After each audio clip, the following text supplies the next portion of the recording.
Match খেলার চাপে fitness নিয়ে কাজ করার সময় পাননি আজম খান। পাকিস্তান ক্রিকেটের ফিটনেস নিয়ে বিতর্ক নতুন নয়, বিশেষ করে ব্যাটার আজম খানকে প্রায় সমালোচনার মুখে পড়তে হয় তার শারীরিক গঠনের কারণে। তবে সমালোচনা এড়িয়ে না গিয়ে এবার খোলাখুলিভাবেই নিজের ফিটনেস সমস্যা ও উন্নতির পরিকল্পনা নিয়ে মুখ খুলেছেন পাকিস্তানের সাবেক অধিনায়ক মঈন খানের ছেলে। ফিটনেস নিয়ে কাজ করতে না পারার জন্য তিনি দায়ী করলেন ব্যস্ত ক্রিকেট সূচিকেই।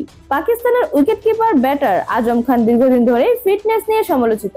ব্যাট হাতে ঘরোয়া ক্রিকেটে ধারাবাহিক পারফরমেন্স করলেও আন্তর্জাতিক মঞ্চে এখনো নিজেকে মেলে ধরতে পারেননি তিনি। তবে সমালোচনাকে অজুহাত না বানিয়ে নতুন করে নিজেকে প্রস্তুত করতে লাহোরের ন্যাশনাল ক্রিকেট একাডেমিতে ফিটনেস ও দক্ষতার উপর কঠোর পরিশ্রম চালিয়ে যাচ্ছেন সাবেক অধিনায়ক মঈন খানের ছেলে। ওজন কমানো, খাদ্যাভ্যাসের পরিবর্তন এবং জাতীয় দলে ফেরার স্বপ্ন নিয়ে দ্বিগুণ অনুশীলনে মনোযোগ দিচ্ছেন এই ব্যাটার। বর্তমানে লাহোরের ন্যাশনাল ক্রিকেট একাডেমিতে ফিটনেস ট্রেনিং এ স্কিল অনুশীলনে ব্যস্ত আজম। এক সাক্ষাৎকারে তিনি বলেন যে কেন ফিটনেস নিয়ে কাজ করতে পারেননি। এই মুহূর্তে আমি লাহোরে আছি এবং এনসিএ তে আমার ফিটনেস ও খেলার উপর কাজ করার চেষ্টা করছি। আমার ওজন কমতে কয়েকদিন বা কয়েক সপ্তাহ হবে না, এর জন্য সময় প্রয়োজন।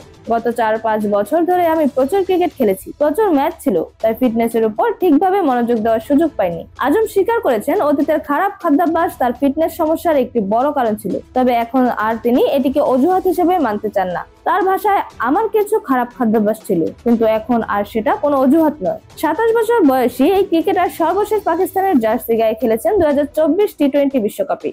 তবে ঘরোয়া ক্রিকেটে দাপুটে ব্যাটিং করলেও জাতীয় দলে তার পারফরমেন্স এখনো আশানুরূপ নয়। পাকিস্তানের হয়ে এখন পর্যন্ত 14টি টি-20 খেলেছেন আজম, করেছেন মাত্র 88 রান, গড় 8.80, সর্বোচ্চ 30। যদিও সমালোচনা ও পরিসংখ্যান আজমের পক্ষে নেই, তবুও তিনি আশা হারাননি। নতুন করে ফিটনেসে মনোযোগ দিয়ে এবং ধারাবাহিক পরিশ্রমের মাধ্যমে আবারও জাতীয় দলে জায়গা করে নেওয়ার লক্ষ্য নিয়ে এগোচ্ছেন পাকিস্তানের এই ব্যাটার। জাতীয় দলে টিকে থাকতে দ্বিগুণ পরিশ্রমের প্রয়োজনীয়তার কথা উল্লেখ করে আজম বলেন, পরিকল্পনা হলো সর্বোচ্চ পর্যায়ে খেলা। এর জন্য আপনাকে সেরা হতে অনুশীলন করতে হবে। অনেক খেলোয়াড় আন্তর্জাতিক ক্রিকেট খেলছে কিন্তু পরেই হারিয়ে গেছে। আমি যদি টিকে থাকতে চাই তবে আমাকে এখনকার চেয়েও দ্বিগুণ পরিশ্রম করতে হবে। তার আন্তর্জাতিক ক্রিকেটে সর্বশেষ ম্যাচ ছিল যুক্তরাষ্ট্রের বিপক্ষে 2024 সালের জুনে ডালাসে অনুষ্ঠিত টি-20 বিশ্বকাপে। সেখানেও ব্যাট হাতে নিজের সামর্থ্যের প্রতিফলন ঘটাতে ব্যর্থ হন তিনি। এরকম আরো নতুন নতুন খেলার আপডেট পেতে অবশ্যই চ্যানেলটি সাবস্ক্রাইব করে রাখুন। ধন্যবাদ। লেভাস নিউজ।